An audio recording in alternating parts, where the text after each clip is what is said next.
Nandito ang pamangkin ko. Sabi ko na nga ba, dito siya itinago ng mga aswang. Ay, Diyos ko po. Nandito ng mga aswang. Kailangan ko munang magtago. Matibay ang katawan ng batang ito at sigurado akong mapapalakas niya ang lahi ng mga gabunan. Ang nanay ng bata, Kap. Ito sa kulungan, patay na. Ang mabuti pa, pagpira-pirasuhin mo na ang kanyang katawan. Kuhanin mo ang puso at magsagawa ng ritual para tawagin ang pangalan ng mga mabubuting elemento. Nakaugalian na natin na kapag kinain mo ang pusong kanilang binasbasan, hindi ka kagad tatanda. Tingnan mo ko, sa edad na 70 ay para lamang akong 50. Ganun yun. Opo, Kap. Ano yun? Sigurado ka bang nasaraduhan mo ng maayos ang selda? Opo, Kap. Sigurado ako. Hindi ko lang po alam kung ano ang yung kumakalabog.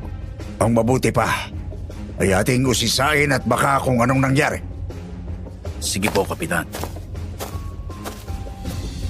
Ay, umalis din sila. Shh! Tahan na. Tahan na. Nandito ka sa mga bisig ni Tia. Ligtas ka sa akin. Aalis tayo rito ng ligtas. Kapitan! May babae! Kinuha ang sanggol!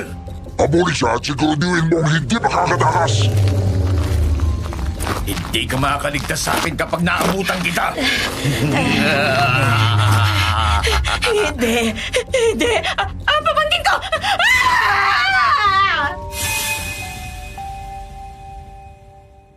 Magandang araw po sa inyo, Miss kong ama. Sa liham kong to, Miss Ligaya, ay meron akong ipagtatapat sa inyong isang sikreto. Kami ng nanay ko ay nabuntis ng isang sanggol na ang ama ay aswang. Oo, tama kayo ng narinig. Totoo ang aswang. Hindi ito basta malikmata lang o gawa-gawa ng ilusyon. Marami sa kanila ang naninirahan sa lugar na maaaring hindi pa natin napupuntahan o kaya naman ang iba ay ating nakakasalamuha. Hindi lang natin namamalayan na aswang pala sila dahil kaya rin nilang mamuhay bilang tao at iyon ang nakakatakot dahil minsan ay nililinlang lang nila tayo. Malalaman niyo sa aking kwento kung paano ang pag-akit ko sa isang lalaki ay nagdala sa amin ng nanay ko sa kamay ng mga aswang. Sinadya kong ibahin ang pangalan ng mga tao at lugar na sangkot sa aking kwento. Anumang pagkakapareho ay hindi sinasadya at nagkataon lamang. Uumpisahan ko ang kwento sa isang paulit-ulit na tagpo sa bahay naming mag-ina. Ang walang katapusang pagsasagutan at pagsisigawan. Nina! Nina, gumising ka na! Anong oras na? Ma'am, inaantok pa ako. 5 minutes. He! Anong 5 minutes? 9:00 na? Tingnan mo nga naman ang batang to. Baka nakakalimutan mong may interview ka sa trabaho ng 10:30 a.m. 2 trabaho na pinakawalan mo dahil palagi kang late. Hindi mo na dapat palampasin ang trabahong to dahil tumatanda ka na. Sige ka, kapag di ka pa bumangon dyan, ako mismong kakaladkad sa'yo palabas ng kwarto. Ma'am, ang OA naman. Babangon ako, okay? Gusto ko lang ng ekstrang pahinga dahil masakit ang ulo ko. Paano hindi sasakit ang ulo mo uminom ka kagabi? Anong oras ka natapos? 2:00 ng madaling araw?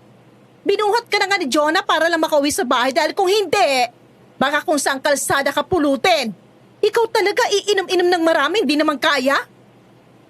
Kesa naman sa'yo kapag nalalasing kung saang-saang bahay ng lalaki pinupulot. At least ako, umuuwi pa ako ng bahay. Aba, excuse me nga? Ang pinag-uusapan natin ay yung issue mo. Hindi mo dapat bigla-bigla na lang isisingit ang tungkol sa nakaraan ko. Diyos, saka matagal na yon. Nagbago na ako, no? Ah, talaga ba, ma'am? Nagbago ka na? Siguraduhin mo lang, ha? Aba, ibang klase kanina, ha? Ginigising lang kita dahil malilate ka na sa interview, ang dami mo nang nasabi. Bakit?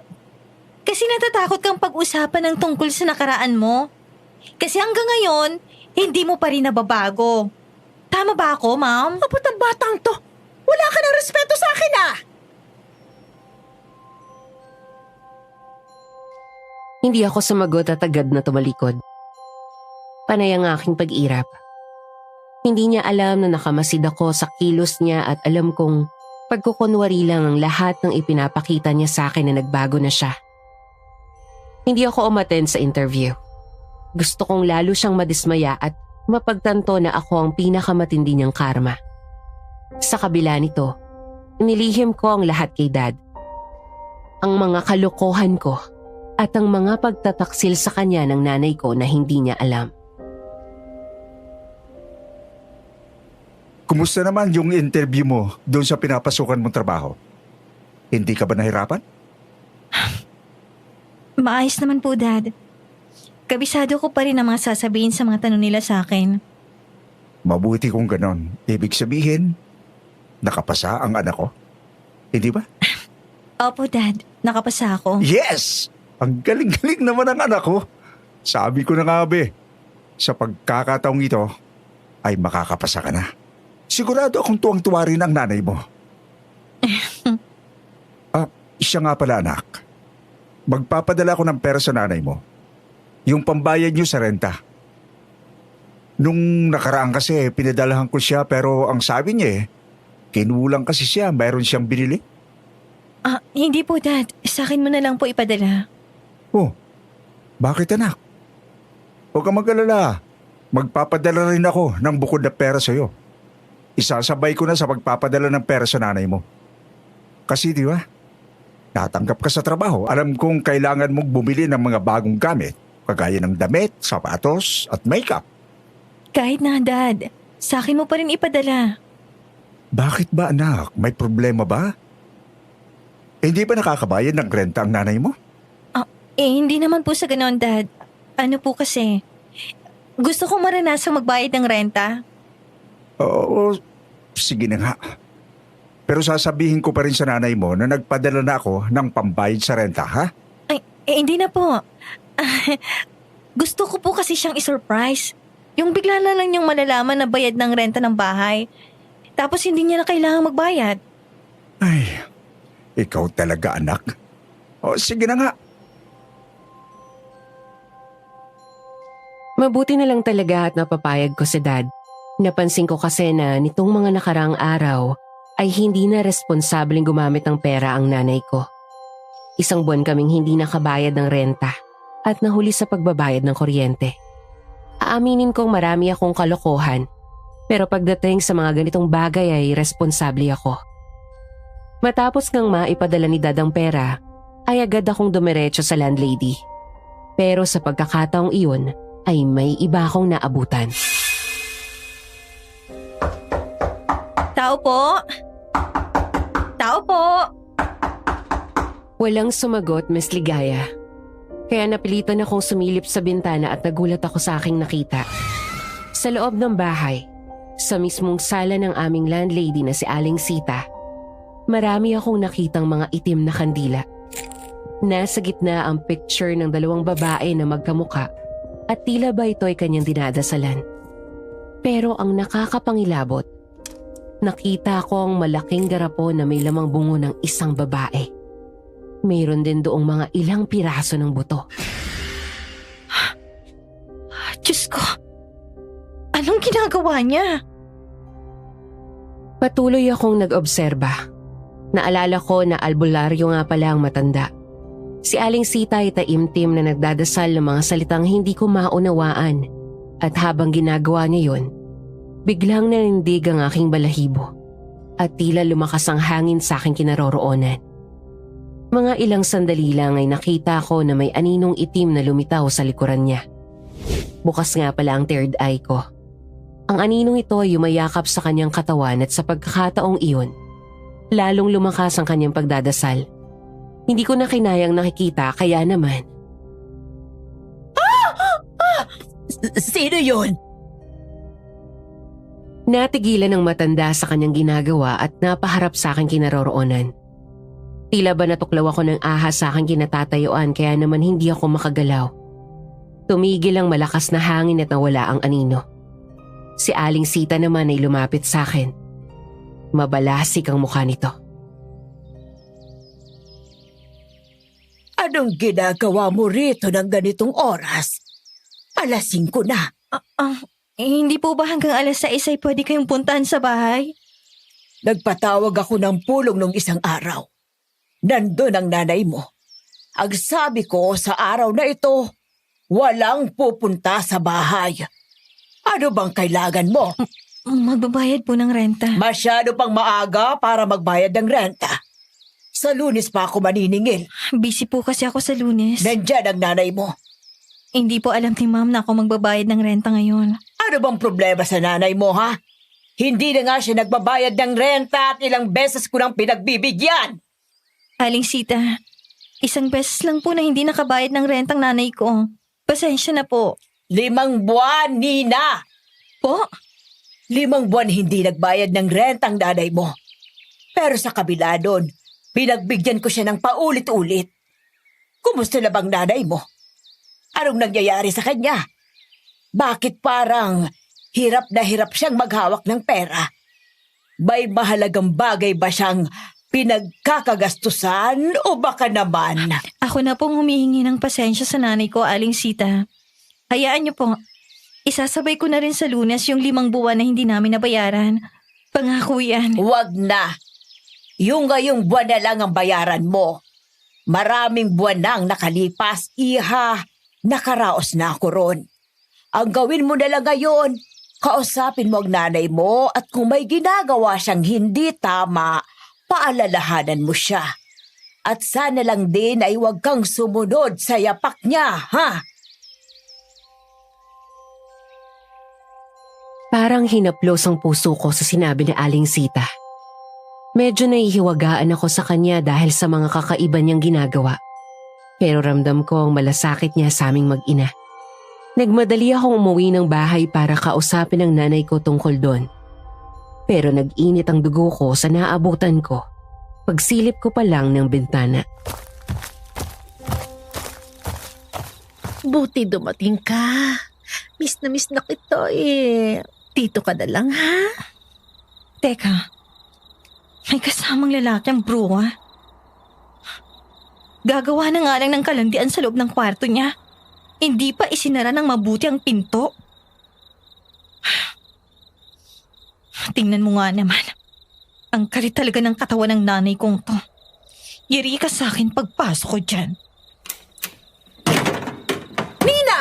Ano ba? Hindi ka ba marunong kumatok? Ay, sorry ha. Naabala ko ba kayo? Hindi kasi kayo marunong maglak ng pinto. Maglalandian na nga lang kayo, magpapahuli pa talaga. Pasensya na ha. Privacy nyo nga pala pero pumasok ako ng walang kaano-ano. Ang babastos nyo kasi dito sa pamamahay na to. Lalo ka na, ma'am. Talaga bang hindi mo na mapigil ang pagiging makatay ng pagkababae mo? At nagawa mong magpakamot sa iba? Anak, magpapaliwanag ako. Anong klaseng paliwanag? Na hindi mo na mapigil ang kating nararamdaman mo? Kaya kung kani-kanino ka nagpapakamot? Dahil wala si dad at malayo? Kaya kung sino-sinong lalaking isinasama mo sa bahay? Ano ba klaseng paliwanag ang gusto mong marinig ko, ha, ma'am? Nina naman, pagbigyan mo na ako magsalita. Pakiusap. Hindi mo alam ang sitwasyon ko ngayon. Eh, ano ang ipapaliwanag mo? Hanggang kailan ako magtitiis na pakinggan ang mga walang kwenta mong dahilan na hindi rin naman napagtakpan ng kalandian mo? Nina, tama na. Yan! Diyan ka magaling eh, ang magpaawa. Pagkatapos ng lahat, gusto mo, ikaw pa rin ang lalabas na biktima. Anak, buntis ako at si Cardo ang ama. Ano? Anong kalokohan yan? 39 ka na, ma'am. Hindi ka na mabubuntis. Ito ang pruweba. Positive. Ibig sabihin, totoong buntis ako. Tsaka hindi pa ako menopause kaya mabubuntis pa ako, Nina. So, yung lalaki na yan ang ama ng anak mo? Ng kapatid mo. Siya ang tatay ng kapatid mo. Alam mo na kung anong tiniis ko nang ipanganak ka. Mag-isa kitang binuhay dahil tinakasan ako ng tatay mo. Ayoko na mangyari yon ngayon. Ayoko nang maranasan niyang naranasan mo noon. Baka nakakalimutan mong may asawa ka, Mom. Kasal kayo ni Dad. Matagal nang kumupas ang nararamdaman ko para sa dad mo. Pinakasalan ko lang siya dahil hindi ko alam kung kanino ako lalapit nung walang-wala ako. At ngayon, si Cardo na ang mahal ko. Kailan lang kami nagkakilala, pero sa kanya ko naranasang maging masaya. Yung saya na hindi ko naranasan sa mga iba kong nakarelasyon at kay Romel. Huwag ka mag-alala, konting panahon na lang at makikipag-iwalay na ako sa dad mo para hindi na maging mali ang relasyon namin. So, itatapon mo na lang si Dad ng ganun-ganun na lang? Ma'am, siyang tumulong sa'yo nang walang-wala ka. At siyang nagbigay sa'yo ng pagmamahal na hindi mo naranasan sa iba. Yung iba, lalo na yung tatay ko. Pinakasalan ka ba? Iniharap ka ba sa altar?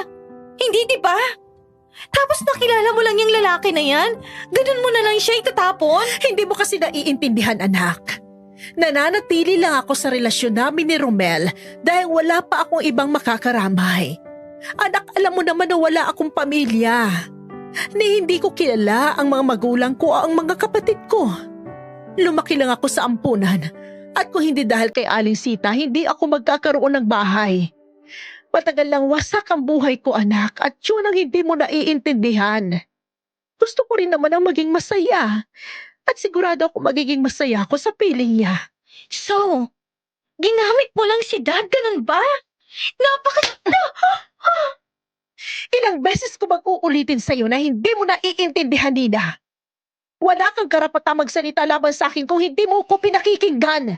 Tsaka sino ka ba, ha? Ang taas-taas ng boses mo sa akin. Para hindi mo ako ina. Tandaan mo na nagpapakaina ako sa'yo kahit hindi ako perpekto. At kung magsasalita ka, siguraduhin mo na hindi mo ginagawa ang mga ginagawa ko. Kung ganon, mas mabuti pang hindi kita naging ina. Aalis na ako sa pamamahay na ito. Wala nang nagawa si Mom nang umalis ako sa bahay. Kinonta ko si Dad. Hindi ko siya tunay na ama pero nagbabaka sakali ako na kupkupin niya ako. Pero hindi ko na siya makontak.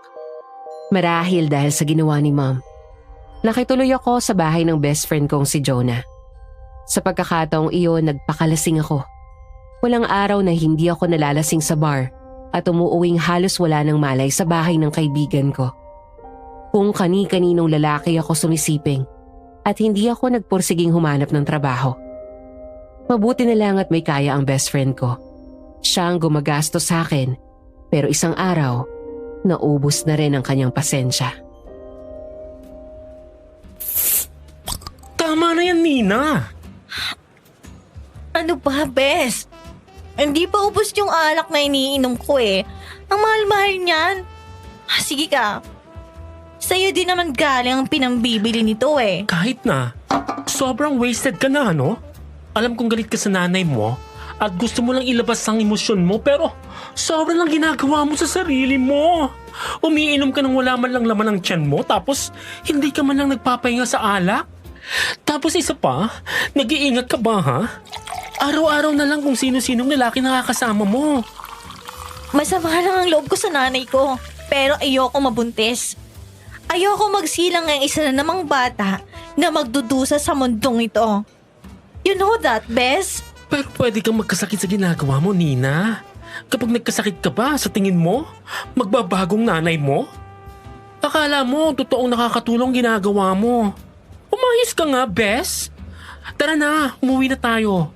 Nagsasawa na sa'yo mga staff nitong bar dahil araw-araw ka na lang nandito, nakakaloka. Isa na lang, Bes, please. Isa na lang. Pagkatapos nito, uuwi na ako. Sus, kilala kita, Nina, ha? Yang isa mong yan, mamaya pa matatapos yan. Alam na kita, no? Isa na lang, promise. Tapos uuwi na ako. Tara na, Nina. Huwag na matigas ang ulo. Bilisan na natin. Ay, bitawan mo nga ako. Aray! Parang sirang plaka, Bes. Nag-aalala lang ako sa'yo dahil panay ang inom mo. Sa akin ka tumutuloy ngayon kaya responsibilidad kita. Hindi na ako tutuloy sa'yo. Ganun lang kasimple yun. Thank you ha. Kasi ikaw ang nagbibigay ng pera sa akin ngayon. Pero tandaan mo, wala kang karapatang kontrolin ang buhay ko. Gagawin ko kung anong gusto ko. Ganon? Hindi gawin mo. Inaalala lang kita, ikaw pang galit. Pwes, kung ayaw mo ng malasakit ko, ay di wag. Uuwi na ako. Bahala ka sa buhay mo. Para na nga akong sirang plaka, Miss Ligaya. Pagkaalis ni Jonah, umorder pa ako ng 3 boteng alak. Nagsasayaw habang umiinom at kung sino-sinong lalaki ang hinihila para makipaglandian. Dahil sa sobrang kalasingan ay kung ano-ano na ang nagagawa ko. Pumasok pa ako sa bar counter at nagbasag ng mga bote.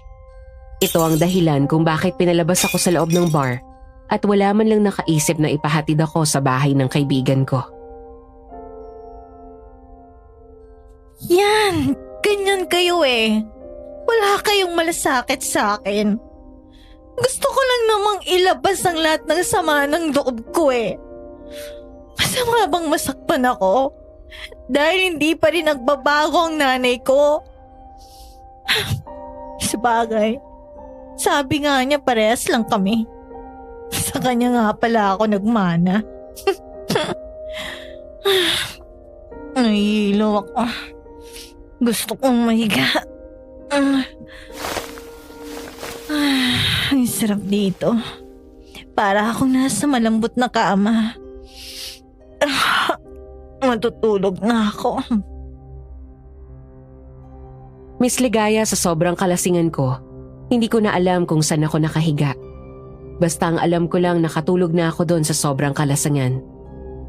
Marahil 1 oras din na lumipas bago ako nagising. Ramdam ko pa rin ang tama ng alak, pero nasa wisyo na ako kahit papaano. Nagising na ako na nasa likuran ng isang malaking truck at nagulat ako nang ilinga ang aking mata dahil ako ay nasa isang sukalan. Diyos ko, ano ba itong narating ko? Ang daming lamok dito.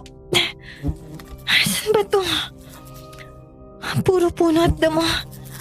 Wala man lang bahay. Try kong tawagan si... Ay, Diyos ko, ano yun?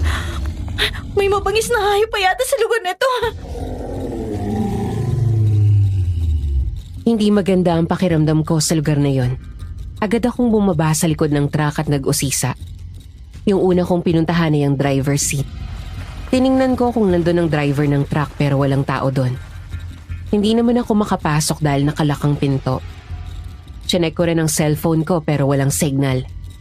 Wala na akong nagawa kundi ang maglakad. At sa aking paglalakad... Hindi ko alam ang lugar na to.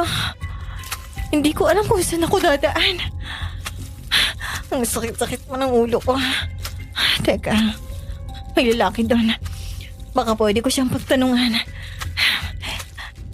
Lalapitan ko siya. Kuya? Kuya, excuse me po. Kuya?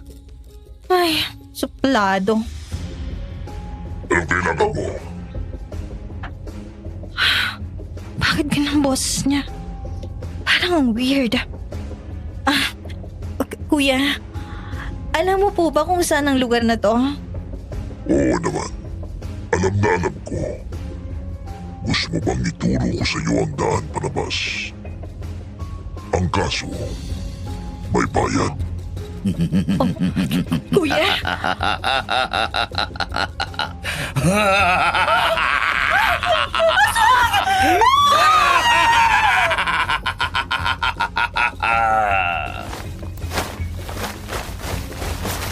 Ganun na lang naging reaksyon ko pagkakita sa itsura ng lalaki.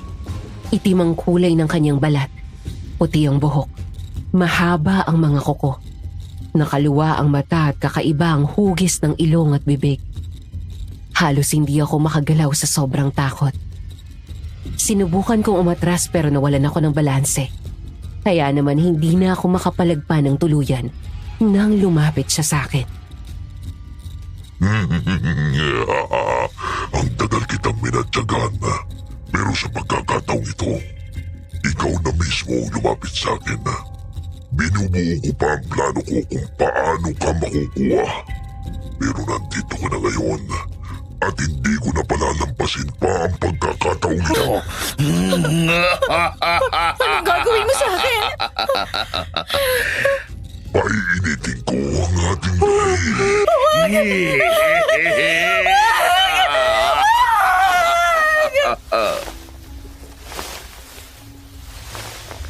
Inalis na ng aswang ang aking saplot at ginawa niya sa akin yung isang bagay na hindi ko nasasabihin.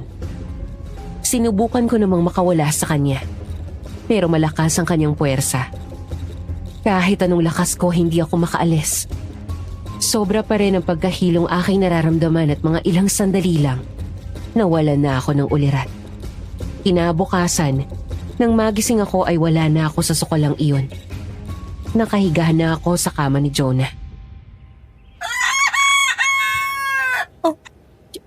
Jonah? Bakit gulat na gulat ka? Ngayon ka lang ba nakakita ng magandang Diyosa? Anong ginagawa ko rito? Paano ako nakarating dito? Best naman. Mag-isa kang umuwi. Nakita na lang kita kaninang madaling araw sa may pinto. Ang tapang mong bakla ka, ha? Lasing na lasing ka pero nakauwi ka. Ha? Hindi. Nasa sukalan ako tapos kasama ko yung aswang at... Bakla ka talaga? Anong aswang? Dala lang yan ang kalasingan mo. Tigil-tigilan mo nga yan. Hindi ko rin alam kung paano ako nakauwi pero basta alam ko may hindi magandang nangyari sa akin kagabi. Wala kang maalala kung paano ka nakarating sa bahay? Hindi ko maalala, Bes. Pero ang alam ko lang, may kasama akong aswang. Alam mo, Bes, panaginip lang yan. Ikaw kasi nagpapakalasing ka ng sobra. Kung ano-ano natuloy ang napapanaginipan mo. Hindi ko alam, Bes. Hindi ko alam. Pagkatapos noon, hindi na ako nagpakalasing pa. Pero simula noon ay hindi na ako natahimik. Madalas akong makarinig ng mga kakaibang boses na bumubulong sa aking tenga. Pakiramdam ko may mga aninong nakatingin sa akin. At isang gabi, nang minsang nahuli ng uwi si Jonah.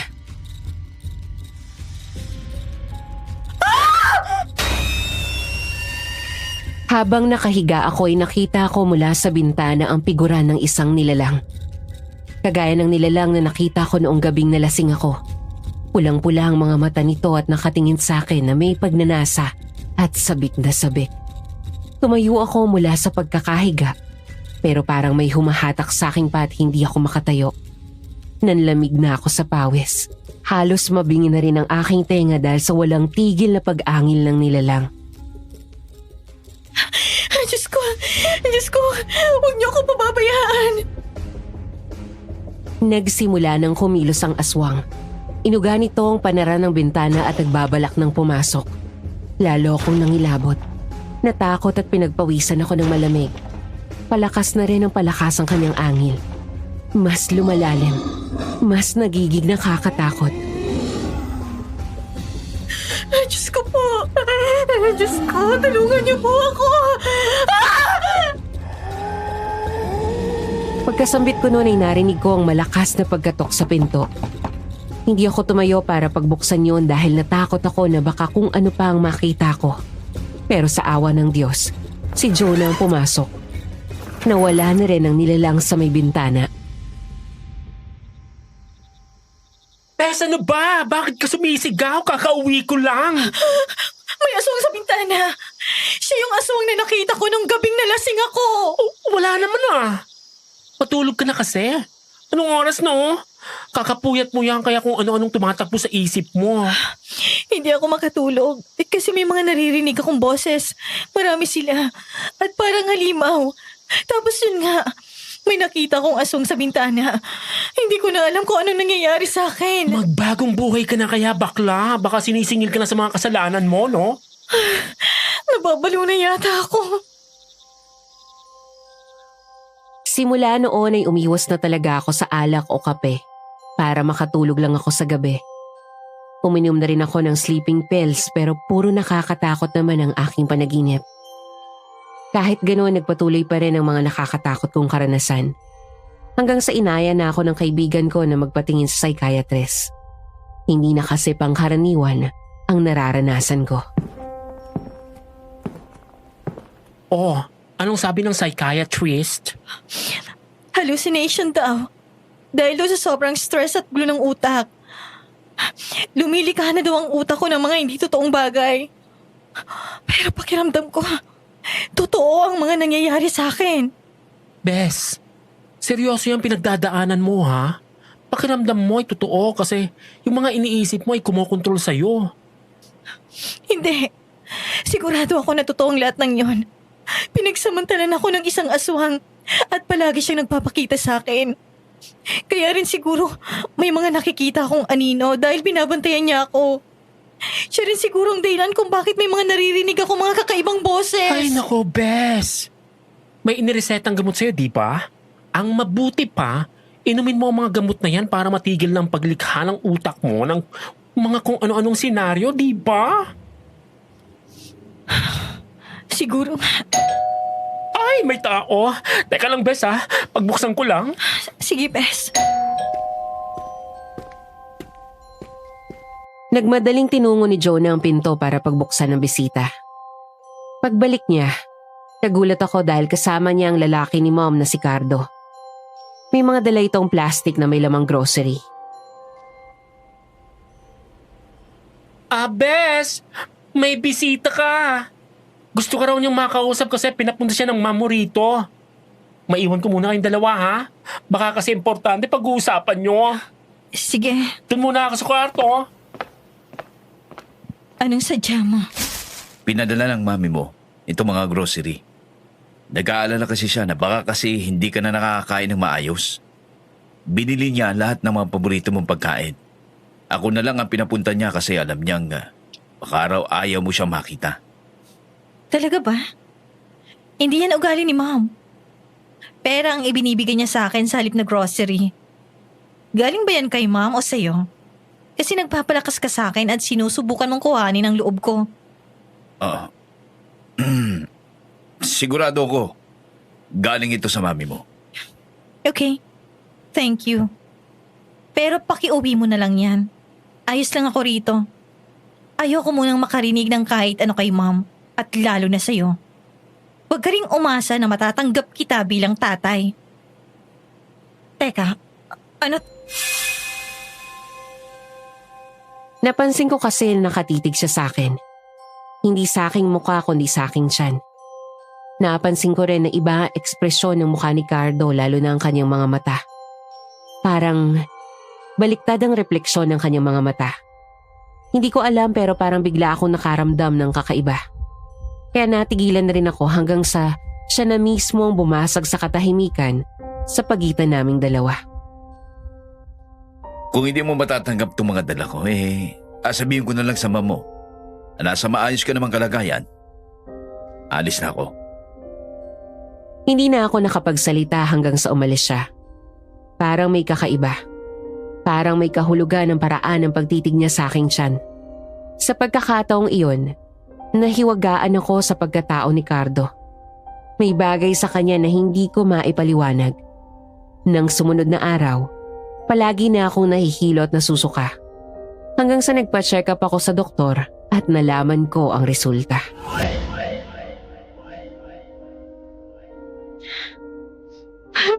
Bes! Oh, Bes! Bakit ka umiiyak? Teka. Ano yung hawak mo? Positive. Buntis ako. Ano? Sino ang ama ng bata? Alam niya na ba yan? Hindi ko kilala ang ama ng pinagbubuntis ko. Ano ba yan, Bes? Mahirap yan. Sabi ko naman kasi sa'yo, mag-ingat ka kapag sumisiping ka sa mga lalaki. Baka may time na hindi ka gumamit ng protection. Bes, kilala mo ko. Alam mo kung gaano ko kaayaw na mabuntis. Nagkareglo pa ako pagkatapos ng huli kong siping sa isang lalaki na yung nakilala ko sa bar. Pero ito, Bes, baka hindi hallucination yung aswang na nakita ko nung lasing ako. Baka totoo yun. At totoong ginahasa niya ako. Ibig sabihin, anak ng aswang itong nasa sinapupunan ko. Bes. Bes, hindi ko alam ang gagawin ko. Hindi kaya magiging delikadong buhay ko nito. Bes, hindi totoo ang aswang. For sure. Hindi ko lang natandaan, pero may nakasiping kang lalaki na nakalimutan yung gumamit ng protection. Hindi ko alam, Bes. Hindi ko alam. Ay, halika nga. Yayakapin kita, Bes. Yumakap ako ng mahigpit sa kaibigan ko. Para akong mababaliw ng mga oras na yon. Hindi ko alam ang gagawin. Isang bagay lang ang pumasok sa isip ko. At ginawa ko yon isang umaga. Hindi mo deserve ang mabuhay. Hindi ka anak ng tao. Sigurado ako na nabuo ka dahil sa pagsasamantala sa akin ng isang aswang. Dapat lang sa'yo mamatay. Nangangata lang mga kamay ko hawak ang isang tableta. Napapikit ako ng mariin habang dahan-dahang isinusubo ang tableta. Pero bago ko pa ito nalunok, may narinig akong yapak na papalapit sa aking kinaroroonan. Si Jonah. Hawak nito ang kanyang cellphone. Agad kong itinago ang tableta at pahango siyang lumapit sa akin. Anong ginagawa mo rito? Beset, si tita, ang mom mo. Anong meron sa kanya? Dala niyang mga gamit niya. Makikituloy daw muna siya rito. Ano? Puntahan mo siya. Nandun siya sa sala. Nakakunot ang noo ko na lumabas ng kwarto at dumiretso ng sala. Nakita ko rin si Mom. Putlang-putla ang kanyang labi at nangangatal ang kanyang kamay. Nakalapag sa sahig ang isang travel bag. Oh, anong ginagawa mo rito? Tsaka bakit parang takot na takot ka? Huwag mong sabihin na... Anak, alam kong galit ka sa akin pero nagmamakaawa ako sa iyo. Tulungan mo ako. Si Cardo, nakita ko siyang... Nakita mo siyang ano? Nakita ko siyang naging isang nakakatakot na nilalang. Isang aswang. Itim ang kulay ng kanyang balat. Puti ang buhok, mahaba ang mga kuko. Nakaluwa ang mata at kakaibang hugis ng ilong at bibig. Miss Ligaya, bigla akong namutla. Ang inilalarawan ni Mama ang eksaktong itsura ng nilalang na pinagsamantalahan ako. Pati na rin ang aswang na palaging nagpapakita sa akin. Bigla akong nakalimutan ng galit ko sa nanay ko dahil sumapi sa akin ang kuryosidad. Hindi ka ba namamalikmata o di kaya naman nagkakaroon ka na ng hallucination, Mom? Hindi anak, sigurado ako. Magaling magtago si Cardo pero nahalata ko na palagi siyang umaalis tuwing gabi. At kagabi nga ay sinundan ko siya. Ilang beses kong pinag-isipan kung totoo ba ang nakita ko pero kanina lang. Nakita ko na naman siya sa likod bahay. Nina anak, hindi ko alam ang gagawin. Alam niya yata na nakita ko siya. Paano kung sundan niya ako tapos patayin ako at itong batang nasa tiyan ko? Hindi ko alam kung ligtas ba ako rito. Ibig sabihin, hindi hallucination yung nakita ko. At totoo ito. Dahil nakikita rin sila ni Mom. Umalis na tayo rito, Mom. Pakiramdam ko, kailangan na nating lumayo at huwag na tayong babalik dito. Sasama ka sa akin, anak? Seryoso ka ba? Pwede bang kalimutan na muna natin yon, Mom? Ang aswang na nakikita mo ay nagpapakita rin sa akin. At pinagsamantalahan pa niya ako.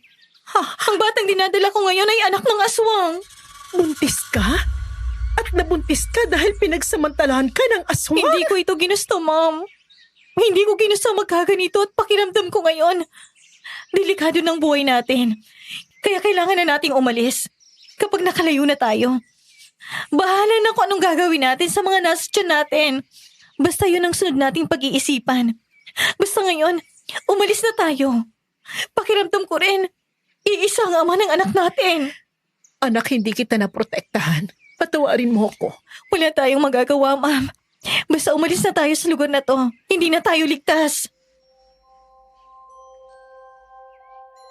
Sumang-ayon naman si Ma'am sa akin. Agad kong inihanda ang aking mga gamit para sa pag-alis. Nagpaalam na ako kay Jonah. Wala na akong pakailam sa isyu namin ni Mom basta maghahanap kami ng lugar na hindi kami mapupuntahan ng aswang. Hindi ko akalain na aswang palang taong kinasama ko. Magaling siyang magtago at hindi ko akalain na pagsasamantalahan ka niya. Hindi ako sigurado kung si Cardo ang aswang na bumaboy sa akin. Pero ang ipinagtataka ko, bakit parehas tayong pinagtripan ng parehong aswang? Baka kailangan na natin magbagong buhay. Baka may plano ang Diyos kung bakit nangyayari ito. Hindi na ako tumugon. Ayoko pa rin ng emosyonal na usapan dahil may bigat pa rin sa dibdib ko. Basta lalayo muna kami ni Ma'am. Parehas kami ng pinagdadaanan kaya wala akong magagawa kundi sumama muna sa kanya. Makalipas ang ilang minutong paghihintay ng tricycle, sa wakas ay may dumating din at tumigil ito sa amin.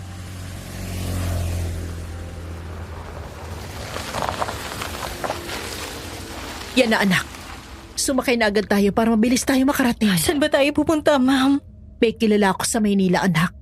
Doon muna tayo pansamantala. Sigurado akong hindi tayo mahahanap ng aswang doon. Ikaw nang bahala, Ma'am. Basta gusto ko lang makaalis sa lugar na to. Oo naman anak. Manong, pahatid na lang sa terminal. Salamat. Hindi nagsalita ang lalaki. Napansin ko rin na ayaw nitong tumingin sa amin. Ang weird pero ayoko namang maghinala. Pero mukhang tama ang pagdududa ko nang idaan kami nito sa liblib na kalsada. Teka, Ma'am, may daan ba talaga dito papunta sa kabisera? Bakit dito tayo dumaan? Oo nga eh. Ang alam ko kapag sa terminal lang punta, sa highway dumadaan, hindi sa makitid na kalsadang ito. Ayun din ang alam ko. Kasi sa kabisera pa yun eh. Manong, mukhang ibang daan tong dinadaanan natin ah. May daan ba talaga rito papunta sa kabisera? Kasi baka mamaya naliligaw pala tayo. Manong! Manong! Kinakabahan na ako. Hindi pa rin nagsasalita ang lalaki. Padilim na ng padilim ang aming dinadaanan. Pasukal na ng pasukal. Nanlalamig na ang aking pawis at natatakot na rin si Mom. Anak, hindi na tama ito. Mukhang may saltik yata itong nasakyan natin. Manong? Manong, ibaba mo na kami! Manong! Nina, mas lalo niya binibilisan ng pagpapaandar. Hindi na talaga tama ito. Anak, ihanda mo ang sarili mo. Tatalon tayo. Huwag mo nang isipin ang bata sa tiyan natin. Hindi natin sila dapat buhayin dahil anak sila ng aswang. Ma'am, si Manong. Ano mayroon kay Manong? Tingnan mo, nagbabago ang kanyang anyo. Ha? Ma'am!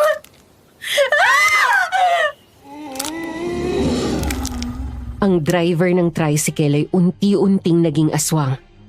Lalo na itong binilisan ng pagpapaandar at sabay kaming nawala ng ulirat ni Mom. Marahil sa sobrang takot at tensyon, nagising na lang kami sa hindi pangkaraniwang lugar. Madilim at ang bumungad sa amin ay ang walang iba, kundi si Cardo. Gising na pala kayo. Cardo? Oo, huwag kayong matakot sa akin. Nandito ako para alagaan kayo. Ano? Bakit hindi kami matatakot sa'yo, aswang ka? Hindi ka namin mapagkakatiwalaan. Ipinagluto ko kayo ng sopas. Kainin ninyo yan para lumakas kayo. Umalis na si Cardo pagkaturo ng 2 mangkok ng sopas sa amin. Hindi naman namin yun kinain dahil natatakot kami sa kalagayan namin. May sirang bintana sa dulong bahagi at natatakpan lang ito ng plywood. Sinira namin yun at naisipan naming doon dumaan palabas ng silid. Pero bago yun, kinandaduhan muna namin ang pinto bukod sa kandadong nasa labas para hindi basta makapasok si Cardo. Ma'am, hindi kaya tayo mahuli?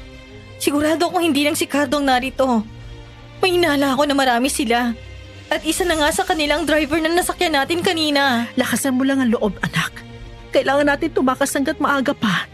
Sigurado akong dito na magsisimula ang katapusan natin. Hindi pa pwede mangyari yun. Sumang-ayon ako sa sinabi ni Mom.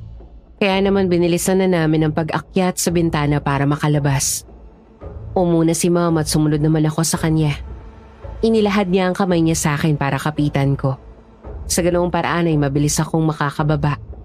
Gayun pa man, iaangat ko pa lang ang paa ko ay narinig na namin ang mga yapak papalapit sa silid na kinaroroonan namin. Kaya nagtinginan kaming dalawa. Alam naming si Cardo yon. Anak, bilisan mo. Baka malapit na si Cardo dito. Baka mahuli niya tayo. Ma'am, hindi ako makabilis. Yung damit ko, nasabit sa pako. Tapos nahihirapan akong umakyat. Ay, Diyos ko, ano ba yan?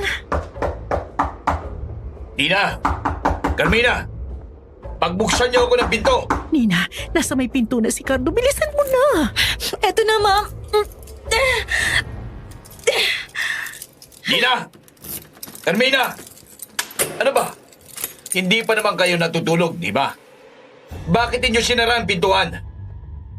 Pagkabilang ko ng 3, sisirain ko ang pintuan na ito. 1! Nina, bilisan mo na. Eto na, ma'am. 2! Nina! 3! Okay na, ma'am. Nina!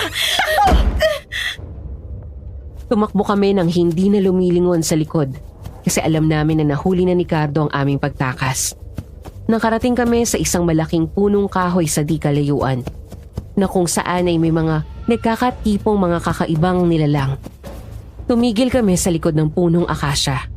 May apoy sa gitna nila at nakapaligid ang mga ito na tila ba nagsasagawa ng isang ritual. At alam niyo ba, Miss Ligaya, nakakapangilabot ang aming nasaksihan. Anak, totoo ba yung nakikita ko? Isang babaeng walang buhay yung nasa gitna ng mesa. Yun din ang nakikita ko, ma'am. Isang babae at parang pupugutan siya ng ulo. Oh my God! Oo, Miss Ligaya. Pinugutan ng ulo yung babae. Pagkatapos ay parang manok itong pinagtulungan para sa huri ng dugo. Nagkagulo ang mga nilalang, lalo na nang hinati nila sa gitna ang katawan nito at ang kalahati kanilang tinadtad na parang karne sa handaan. At ang mas lalong nagpanginig sa kalamnan ko. Nang pagmasdan kong mabuti ang mga nilalang, dun ko napagtanto na nakita ko na pala sila noon.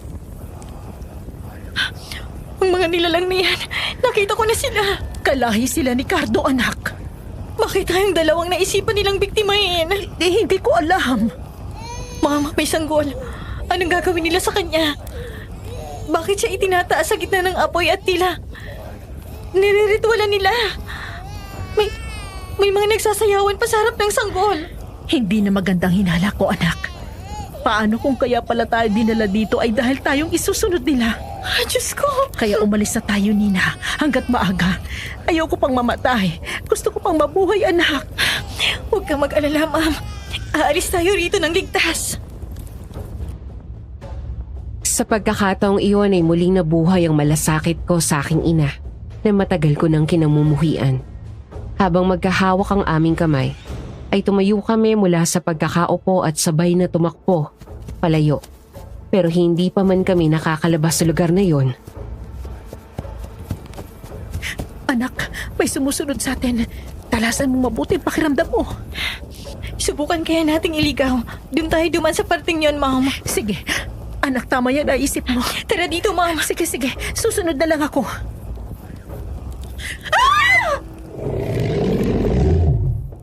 Buong akala talaga namin, Miss Ligaya, makakatakas na kami ni Mom. Pero nang umiba kami ng daan, ay sumalubong agad sa amin ang nilalang. Hindi na kami nakatakbo. At nang lapitan niya kami, ay sabay na nagdilim ang aming ulirat. Nagising na lang kami sa isang madilim at saradong lugar. Nakagapos ng mahigpit ang aming katawan. At sa malapit sa amin, ay nakaupo si Cardo habang nakatalikod. Ma'am, nasan tayo? Hindi ito yung silid na kinaroroonan natin kanina. Hindi ko rin alam, anak. Ma'am, natatakot ako. Huwag ka matakot. Andito ako. Sa pagkakataong iyon, parang nawala ang mga galit sa loob ng puso ko. Dahil naramdaman ko na tanging si Mom lang ang aking makakaramay. Gusto naming yakapin ang isa't isa, pero hindi namin magawa dahil sa aming pagkakagapos. Umarap naman sa amin si Cardo at tumingin ito ng tila may gustong sabihin. Siguro, Oras na para malaman niyo ang totoo. Anong totoo, Cardo? Ako rin ang ama ng pinagbubuntis ni Nina. Ibig sabihin, pareho ko kayong binuntis. Walang iya ka! Ikaw ang aswang na bumaboy sa akin! Hindi naman sana sa ganong paraan ang balak kong gawin. Pero gaya ng sinabi ko, hindi ko palalampasin ang pagkakataon na ikaw na mismo ang lumapit sa akin. Kaya mo ba kami binuntis dahil may plano kang gawin sa amin? Nakita niyo naman, hindi ba? Niyaan ko kayong makita kung ano ang mangyayari sa inyo. Ang kalahating tao at gabunan ay pinaniniwalaan ng aming angkan na mas malakas kesa pangkaraniwang gabunan. Sila ang magtataguyod ng aming lahi. At anong gagawin niyo sa katawan namin kapag nakapanganak na kami? Ang iyong katawan ay pagsasalo-saluhan namin. At ang iyong kaluluwa ay iaalay sa Diyos na aming sinasamba. Cardo, may ipapakiusap ako sa'yo. Ano yon? Ako na lang ang kunin mo, wag na si Nina. Bata pang anak ko at marami pang mangyayari sa kanya. Hindi ako naging mabuting ina pero mataas ang pangarap ko para sa anak ko. Gusto ko pa siyang magbago at maiba ang buhay sa akin. Mom! Alam kong totoo, anak, at hindi mo ako maluloko. Alam kong iba ka sa akin. May pangarap ka pero dahil sa mga ginagawa ko, pinabayaan mong sarili mo. Isa lang mahihiling ko sa'yo, anak. Kapag nakalabas ka rito, maghanap ka ng trabaho. Mahalin mo ang iyong sarili at huwag ka nang tumulad sa akin na patapon ng buhay. Hindi lang ako ang dapat magbagong buhay dito, Mom, kundi ikaw rin. Parehas tayong hindi pa handang mamatay. Kaya umisip tayo ng paraan para makatakas. Hindi tayo patatalo sa mga aswang na narito. Paano kung sabihin ko sa inyo na kahit ilang beses kayong tumakas, ay hahanapin pa rin namin kayo? Nakatala na ang mga pangalan ninyo sa aming listahan. Ibig sabihin, ang sino mang babae na nasa lina na ng aming binhi ay aming alipin. Kung hindi man namin kayo mahanap, ang anak ninyo ang hahanap sa amin dahil hindi nila mapipigilan ang likas na pagiging isang gabunan. Walang hiya ka! Bakit kami sa lahat ng mga babae? At bakit dinamay mo pang anak ko? Dahil isang lahi lang ng babae ang tinitignan namin. At nagmula kayo sa lahi na yon. Dahil ang inyong mga ninuno ay malalakas na tao. Pinaniniwalaan ng aming lahi na ang mga kagaya ninyo ay makakabuo ng isang makapangyarihan at malakas na gabunan. Pero Cardo, alam ko may pinagsamahan tayo. Naramdaman ko rin ang pagmamahal mo kahit papano. Ibig sabihin, minahal mo rin ako. Kunin mo na lang ang bata sa tiyan namin at palayain mo na kami. Ako ang magbabayad kapag gano'n na nangyari. Parurusahan ako ng aming pinuno. Ako at ang pamilya ko ang kanilang papatayin. Pare-parehas ng tayong nasa hukay ang mga paa. At itong pagiging aswang, ginusto ko ba? Hindi ko ginustong pumatay. Pero iyon ang aming likas. Magkaibang mundo ang tao at ang aswang. At ang tao ay kasangkapan lang namin. Kung hindi pagkain, pampalakas ng lahi namin. Wala na ba talagang ibang paraan? Wala na. Ihanda nyo na lang ang inyong mga sarili. Sumusunod lang ako sa nakagawa namin. Hindi ko maunawaan ang sinabing iyon ni Cardo. Dahil totoo nga na sadyang magkaiba ang aming mundo. Basta ang alam ko lang, mamamatay kami. Ilang buwan kaming nagtiis sa silid na yon. Walang paraan para makaalis. Inalagaan naman kami ng mabuti dahil gusto nilang magsilang kami ng malusog na sanggol. Mom, tanggap mo na ba? Na ano, anak? Nandito na tayo mamamatay.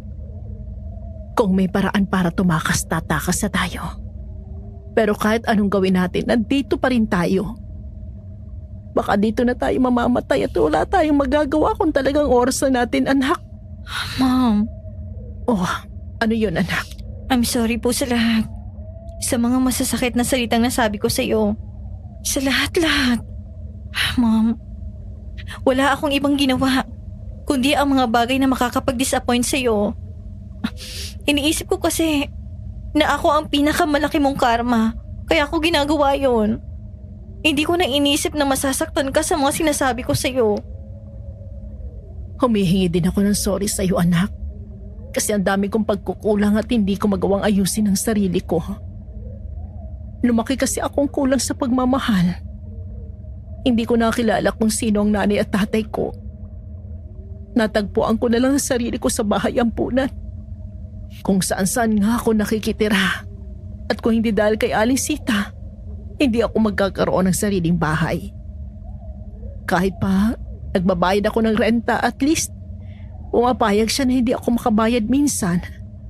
Tapos hindi niya na pinababayaran sa akin. Lumaki akong patapo ng buhay. At kahit sinong taong makilala ko, kahit anong pagmamahalang matanggap ko, may kulang pa rin sa puso ko. Ma'am, alam kong hindi na tayo magtatagal. Pero pwede ba kitang yakapin? Oo naman, anak. Pwedeng-pwede. Halika, imakap ka sa akin. Sa pagkakataong iyon ay niyakap ko si Mom. Iyon din ang unang beses na nakita ko siyang maging mahina dahil sa mga pinagdadaanan niya. Simula noon, mas naging maganda na ang relasyon naming mag-ina. Parang impyerno ang buhay namin sa loob ng silid na yon. Pero sa nalalabing panahon na mayroon kami, sinikap naming maging masaya. Tumagal kami doon ng 9 na buwan. Hanggang sa makapanganak kami. At dito na, magsisimula ang kalbaryo. Bitiwan mo ako! Cardo, bitiwan mo ako! At bitiwan niyo kami ng anak ko! Nakakalimutan ninyo yata kung anong mangyayari sa inyo pagkatapos ninyong manganak. Mamaya, sa kabilugan ng buwan, magsasagawa ng seremonya. At alam nyo na kung anong papel ninyo sa seremonya. Dito na magsisimula ang inyong katapusan. Aray! Bitiwan mo ako! Huwag mo akong igapos!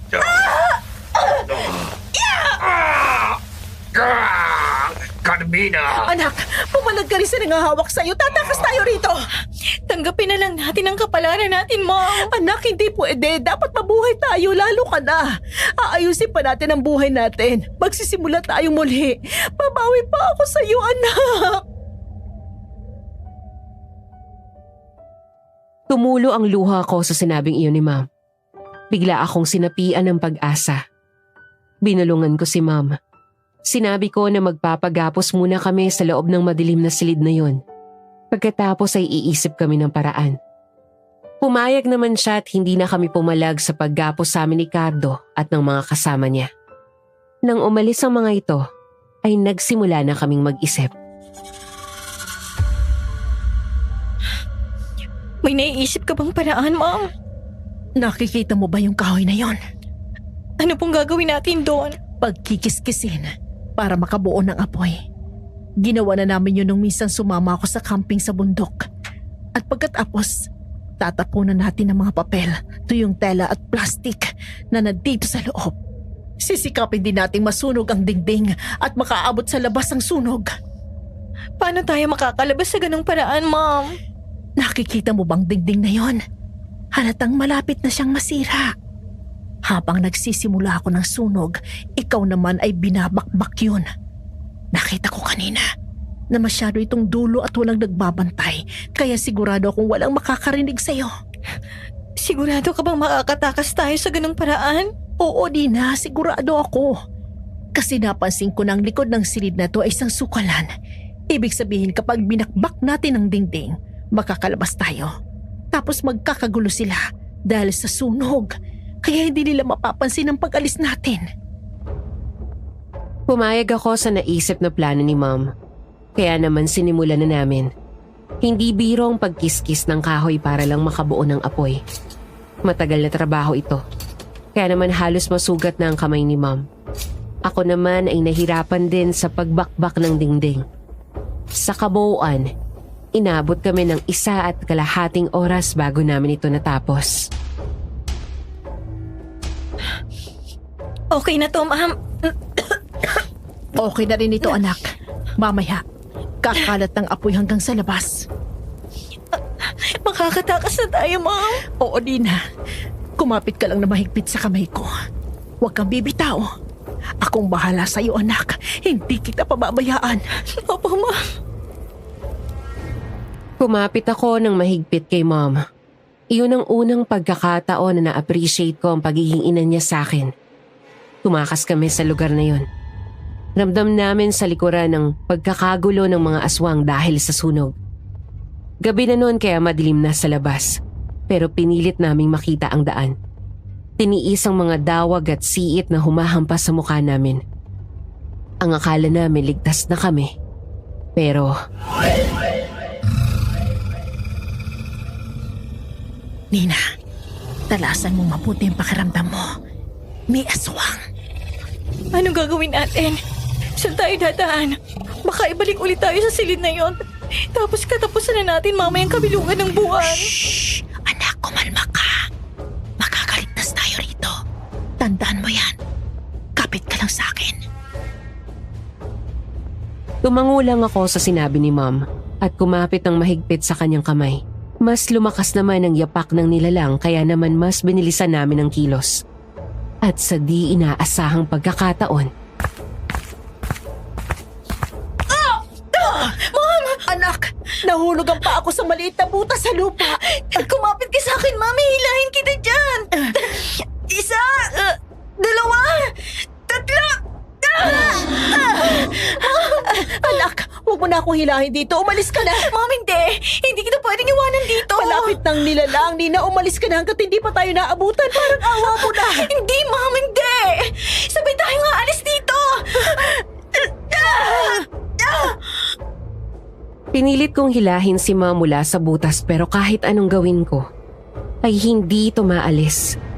Tuluyan na kaming inabutan ng aswang. Dumamba ito ng malakas sa lupa at halos matumba ako sa lakas ng puwersa. Lumapit ang aswang kay Mom at saka binuhat ito at binagsak sa lupa. Pagkatapos ay lumapit ito sa akin. Sinakal ang aking leeg at inihagis ako sa damuhan.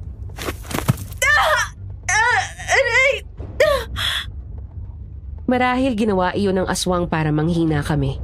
At hindi makapanglaban dahil pagkatapos nito, ang isa sa amin ay pinuntahan niya at saka sinakmal. At iyon ay walang iba kundi si Mom.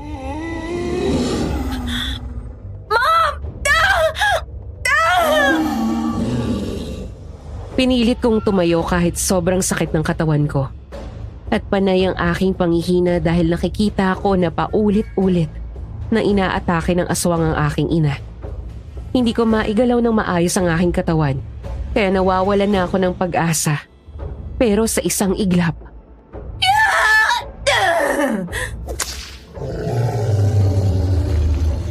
ganun na lang ang pagkakagulat ko nang makitang dumating si Aling Sita.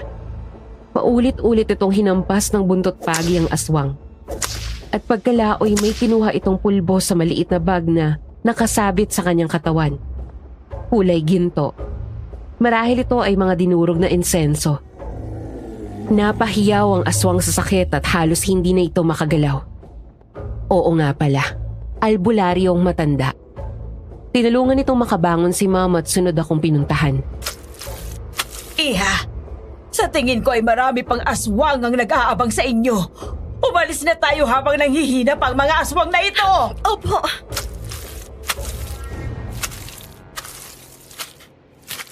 Sabay-sabay kaming umalis sa lugar na yon sa tulong ni Aling Sita. Nang makarating kami sa kalsada, ay napausal na lang kami ng pasasalamat. May tricycle na rin na nag-aabang sa amin doon. Ewan ko ba pero parang alam ni Aling Sita na nandoon kami sa lugar na yon at napaghandaan niya ang pagliligtas sa amin. Sumakay na kayo sa tricycle mga iha. Dadalhin kayo ng driver sa ospital. Huwag niyo nang problemahin ang pambayad. Ako nang bahala doon. Kami lang po. Paano kayo, Aling Sita? Babalik pa ako doon. Kikitain ko lang yung mga kaibigan kong inkanto. Papatulong ako sa kanila na gayahin ang itsura nyo para hindi kayo hanapin ng mga aswang. Pagkatapos, umalis na kayo sa lugar na ito at magpakalayo-layo na kayo. Huwag na kayong babalik. Pakiusap. Hindi na ako nakapagsalita pa dahil agad na umalis na si Aling Sita. Dinala kami ng driver sa ospital at nagpagaling doon ng ilang araw. Pagkatapos pumunta kami sa Maynila at nakitira sa kakilala ni Ma'am. At doon nagsimula ang bagong buhay. Malayo sa mga aswang. Tuluyan nang naging maayos ang relasyon naming mag-ina. At naging maayos na rin ang aming buhay. Ma'am! Oh, anak, dahan-dahan sa pagtakbo. Baka madapa ka. May good news kasi ako sa iyo, kaya excited ako. O ano ba yung good news mo? Mukhang goods na goods yan ha. Ma'am, natanggap ako dun sa kumpanyang inaplayan ko. Talaga anak? Good news nga yan. Kailan ka magsisimula? Next week na agad, Ma'am. Kaya kailangan ko mag-prepare ng bonggang-bongga. Excited na ako. Ako rin anak. May good news ako sa'yo. Ano yun, Ma'am? Na-promote akong manager sa salon na pinagtatrabahuhan ko. Good news talaga yun, Ma'am. Lalaki ng sahod mo at makakapagpaganda ka ba ng bonggang-bongga? Ano, Ma'am? Anong gusto mo? Tequila or hard drink? We deserve a chill night kasi parehas tayong sinuwerte ngayong araw. No anak. Pupunta tayo sa simbahan para magpasalamat sa lahat ng blessing ng Panginoon sa atin. Oo nga pala. Let's G, Ma'am! O diba, talagang bagong buhay na kami ni Mom. Ibang-iba na sa dati. Hindi na rin maririnig sa amin ang sigawan o kaya ay sisihan. Hindi na rin namin malilimutan ang pagliligtas sa amin ni Aling Sita. Siya ang dahilan kung bakit nagkaroon kami ng pangalawang pagkakataon para makapagsimulang muli. Kaya nagdesisyon kaming bumisita sa kanya makalipas ang ilang taon. Bakit pa kayo pumarito? Hindi ba sabi ko, huwag na kayong babalik? Delikado na ang buhay ninyo dito. Baka nakakalimutan nyo. Aling Sita, utang na loob namin ang buhay namin sa'yo. Tapos di man lang namin kayo napasalamatan. Hindi rin naman kami magtatagal dito. Gusto ko lang namin mabisita. Nako, huwag nyo nang isipin yon. Mas mahalaga ang buhay ninyo. Alam kong maayos na ang buhay ninyo sa kung saan kayo pumunta. Huwag nyo nang hayaan na mahanap pa kayo ng mga aswang. Aling Sita, bakit niyo po kami niligtas? Hindi niyo naman po kami kaano-ano. Sa totoo nga lang marami kaming utang sa'yo na di pa nabayaran. Yung mga renta na hindi niya sinisingil. Tapos kayo rin ang tumitingin sa amin kapag minamalas kami o nagkakasakit. Para ko na nga po kayong lola. Nawala lang sa isip namin na isa nga pala kayong albularya.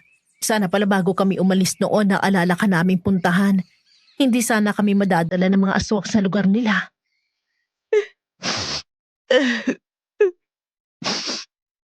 Ano Sita, bakit po kayo umiiyak? Pamangkin kita, Carmina, at apo ko si Nina. Ang kapatid ko, ang nanay mo, Carmina. Nabiktima rin siya ng mga aswang at sa awa ng Diyos, nailigtas kita noong sanggol ka, kaya buhay ka pa rin hanggang ngayon. Ibig sabihin, ang ama ko po ay isang aswang? Hindi siya aswang. Ang nanay mo ay may kakambal, pero sa kasamaang palad, bigla na lang siyang nawala at hindi na namin siya nakita. Buntis din ang nanay mo noong mga panahong yun at napagkamala ng aswang na siyang kakambal niya. Ang tatay mo'y namatay. 4 na buwan ka pa lang nang ipinagbubuntis. Kaya po pala, alam mo na ang mga mangyayari sa amin? Oo, ganun na nga. At pinilit kong mailigtas ang buhay ni Carmina nung sanggol pa lang siya. Kaya hindi ako papayag na siya ang sunod na biktimahin ng aswang. Nung nawala na ako ng balita sa inyo, alam ko nang may mali. Gusto kitang pigilang sumama sa kardo na yun, pero baka naman isipin mo nang hihimasok ako. Binantayan na lang kita, kaso wala akong kaalam-alam na kainina ka pala noon dumiretso. Nahiya po kasi ako magpakita sa inyo. Sa dami ng aking utang kaya hindi po ako sa inyo dumiretso. Patawarin mo lang ako, pamangkin ko. Kung hindi ka agad ako nagpaalam sa iyo at iniwan kita sa ampunan. Natakot lang kasi ako na makita ka ng maswang kapag nasa akin ka. Nang dahil sa ginawa ko, naging patabo na ang buhay mo. Huwag niyo na pong iyong isipin, Tia Sita. Grabe po naging sakripisyo niyo sa akin at naiintindihan ko na kung bakit iniwan niyo ako sa ampunan. Sinayang ko ang lahat ng yun. Hindi ako nabuhay ng maayos kaya ngayon, hindi ko na po sasayangin ang buhay na ilang beses niyong isinalba. Pipilitin ko na ayusin ang aking sarili. Yan ang gusto kong mangyari, Carmina. Hindi pa huli ang lahat. Ipagpatuloy mo lang na ayusin mo ng sarili mo para sa iyo at para sa anak mo. Hindi natin dapat sinasayang ang buhay na meron tayo.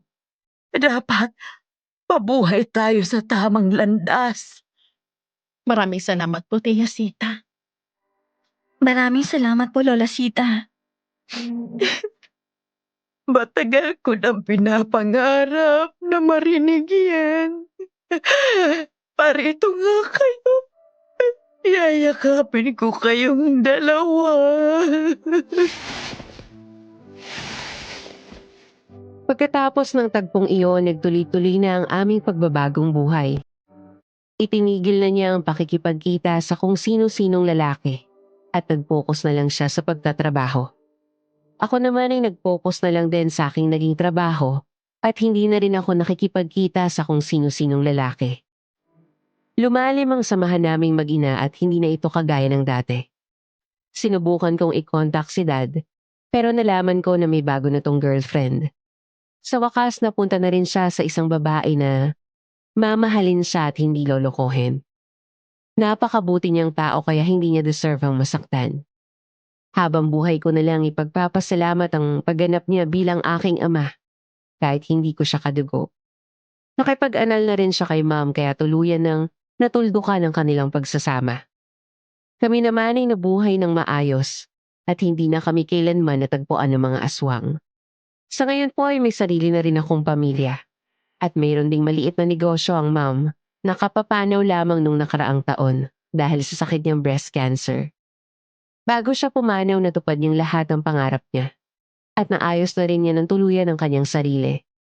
Ito marahil ang dahilan kung bakit nanumbalik sa akin ang mga alaalang ito na naisipan kong iliham sa inyong channel. Gusto ko ring sariwain ang lahat. Sa kwento namin ng nanay ko, bukod sa nakakakilabot naming encounter sa mga aswang, may isang bagay din akong natutunan na hinding-hindi ko makakalimutan. Hindi tayo dapat nagpapaalipin sa masakit na nakaraan.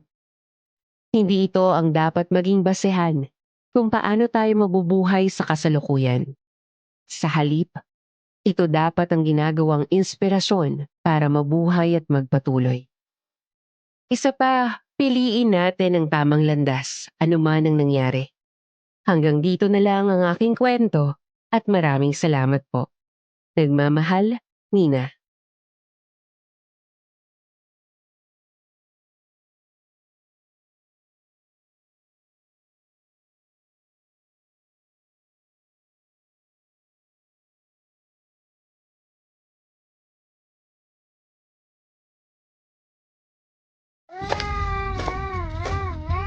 Anita!